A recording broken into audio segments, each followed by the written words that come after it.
Today, the Belize Nature Conservation Foundation awarded a total of $100,000 in grant funding to two conservation organizations. The first recipient is the Monkey Bay Wildlife Sanctuary, a unique organization that blends tourism and conservation across 3,000 acres of protected forest land. With accommodation for up to 200 guests and a variety of tour offerings, the revenue generated is reinvested into environmental education, community outreach, and habitat management. We are the managers of two protected areas within the Maya Forest Corridor, and we take that responsibility seriously in terms of enforcement. A lot of the park rules and regulations weren't being respected, so we're trying to bring that park back from being a paper park status to one that is being respected and able to be enjoyed by the general public. This funding will boost their management efforts by enhancing enforcement across the sanctuary and Monkey Bay National Park. The Maya Forest Corridor, located north of the sanctuary, is rapidly being deforested for monocrop expansion.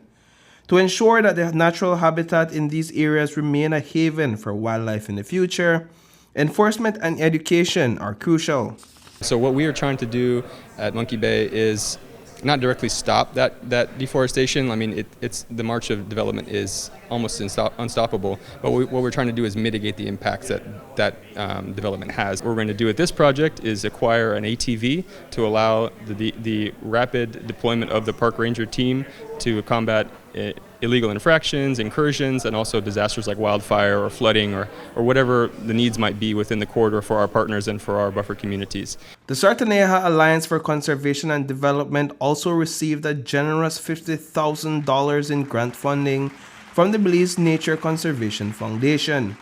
Like the Monkey Bay Wildlife Sanctuary, the Alliance is dedicated to research, monitoring, enforcement, and education. However, their primary focus is on Belize's marine resources, particularly within the expansive 72,000 hectare Corozal Wildlife Sanctuary and Bacalar Chico National Park. This $50,000 grant will help establish a permanent enforcement presence within the national park, ensuring these precious marine areas are protected for the future. So we're now at a point where we will be launching a permanent presence within the protected area by stationing a team of rangers on rolling shift patterns so that we have a 365-day presence within the national park. What's the biggest threat to the park? So in collaboration with our stakeholders, what their biggest concern is illegal hunting and also extraction of forest products like bush sticks, royal palms from the protected area that are then being used in the development of resorts and things within northern San Pedro. Leonardo Chavarria, chairman of the Belize Nature Conservation Foundation, explains that conservation organizations are chosen to receive these grants through an application process. Applications are carefully vetted and approved if they align with the foundation's objectives.